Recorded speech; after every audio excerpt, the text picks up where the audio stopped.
Now, what may be the most remarkable coming out event we've ever seen. A little girl is unable to speak a word or connect to the world around her in any way. Or so everyone thought, until she turned 11 and suddenly something remarkable happened. ABC's John McKenzie has the story of a girl breaking out of her own body. You don't know what it feels like to be me. When you can't sit still because your legs feel like they're on fire, or it feels like 100 ants are crawling up your arms. How is it that these powerful words came out of this flailing body? People look at me and assume I am dumb, because I can't talk. Something extraordinary happened to this 14-year-old who was written off as mentally deficient, something that may help unlock the mysteries of a baffling disorder. What do I want? I want to be like every other kid, but I can't, because I am Carly. Born in Toronto, Canada, Carly Fleischmann was 2 years old when it became clear she was not keeping up with her twin sister Taryn. When you're told your child is going to be developmentally delayed, that they might achieve the developmental level of a 6-year-old, it's like being kicked in the gut. When Arthur Fleischmann and his wife Tammy learned the diagnosis was autism, they expected the worst, that the twins were headed in different directions. And how bad did it get for Carly, those first few years? Awful. Part of her delays prevented her from walking, from sitting up. It was clear that Carly, like most autistic children, was lost in her own world, perpetually swimming underwater. And all the doctors would say, you're the parent. You should do as much as you feel you need to do for this kid. Carly, stand up. The Fleischmanns were on their own. Experts told them that early intervention was critical. You use your fork. So ever since Carly was 3, her therapy has been intensive, unrelenting. This took about 40 to 60 hours a week of one-to-one therapy. She always had about 3 to 4 therapists working with her. And if you're not getting results with one approach, you move on and you try something else. You didn't give up. You pushed Carly. And when you look in Carly's eyes, you can see an innate intelligence. So we never gave up. We never gave up. But if there was intelligence, Carly's ceaseless rocking, flailing arms, and tantrums hid any trace of it. Worse, she couldn't speak. Not a word. I did not have any expectation that she would have a fluent form of communication. Dr. Nicole Walton-Allen is a clinical psychologist who led Carly's therapy program. Her profile was that of a child who was severely autistic and more than likely moderately mentally retarded. And did you ever think about institutionalizing her? We had friends saying, you know, you've been plugging away, spending thousands of dollars on therapy. You're not really seeing the progress. So, of course, you start thinking about, should she be in a group home? But you decided against it. I could never do it. Could never do it. How can you give up your kid? What do you want? Despite thousands of hours of therapy over months and years, Carly's progress was excruciatingly slow. That is until one day 3 years ago when Carly was 11. She ran to a computer for the first time, and what happened next was a breakthrough so profound it would finally pierce Carly's silent, secret world. And she was quite distressed, and she starts to spell H-U-R, and it was like T, hurt. And then a little bit later on, she spells H-E-L, and we kind of pushed her to finish, and she puts P. So she spells help. Afterwards, she sort of got up, went behind the couch, and she threw up. What are you cheering? Barbara Fenton-Nash is one of Carly's longtime therapists. So what did this tell you? It told us that there was a lot more going on there than we knew. And to us, that was a breakthrough moment because we hadn't specifically taught her the words. And at first, we didn't believe it. Knowing this child for 10 years and never seeing her write a thing, of course you're going to be skeptical. Everyone was, including her other therapists, who were now desperate to see proof.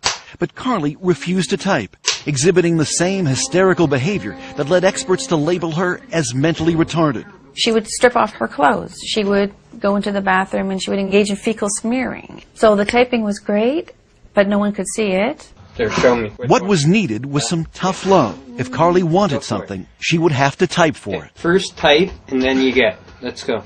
Oh, she had to work for it. If she wanted information, if she wanted to go somewhere, she had to type by herself. Finally, several months later, Carly began to type for others. She started to realize that by communicating, she had power over her environment.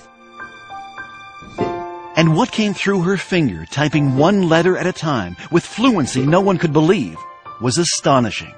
I am autistic, but that's not who I am. Take time to know me before you judge me. I am cute, funny, and like to have fun. Through her torrent of words, Carly began to unravel the mysteries behind her often wild behavior. Like banging her head. Because if I don't, it feels like my body is going to explode. It's just like when you shake a can of Coke. If I could stop it, I would, but it's not like turning a switch off. I know what is right and wrong, but it's like I have a fight with my brain over it. Use your words. And Carly was not shy about expressing her desires and frustrations. I want to be able to go to school with normal kids, but not have them getting upset or scared if I hit a table or scream. I want something that will put out the fire. We were also horrified because for years we had spoken in front of her as if she wasn't there. Now, for the first time, Carly was able to have conversations with her parents. You think you can write back to Dad? I want to go on a snowmobile. Can we do it? Will you go on one? I think it would be fun. So here's your daughter, and finally you get to meet her. Mm-hmm. What was that like? Overwhelming. Overwhelming. I stopped looking at her as a disabled person. You promised. Did you lie to me? And started looking at her as a sort of sassy, mischievous teenage girl. I want people to know that no one is telling me what to say, and I don't have a hand up my butt like a puppet. Carly has been very clear that she sees herself as a normal child, locked in a body that does things that she has no control over. Side by side with her twin sister Taryn, it would be easy to dismiss Carly as intellectually challenged. That is, until you ask her a question. Carly, why do autistic kids cover their ears, flap their hands, hum, and rock? It's a way for us to drown out all sensory input that overloads us all at once. We create output to block out input. Carly's brain, unlike most people's, is overwhelmed by the senses of sight and sound, taste and smell. Our brains are wired differently. We take in many sounds and conversations at once. I take over 1,000 pictures of a person's face when I look at them. That's why we have a hard time looking at people. The one thing she can control is when and where she'll type. Oh, this is John. This is John. And usually she needs to be motivated. Finish up. You're doing great. When I tried making conversation with Carly, she would not type back. I'll tell you anything you want to know. Her finger hovering over the keys for hours, until I brought up my teenage son. He wants to play football. No, she's smiling. It's going to be something funny. Are you embarrassed? Come on, we want to hear what you have to say. Okay. Yes, I guess he's cute.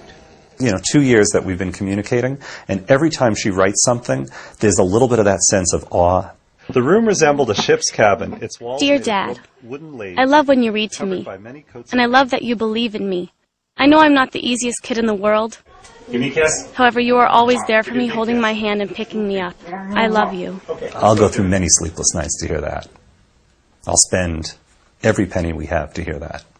Was there one writing in particular that left a lump in your throat? In this writing where she says, "You've never been in my body. I wish for one day you could be in my body."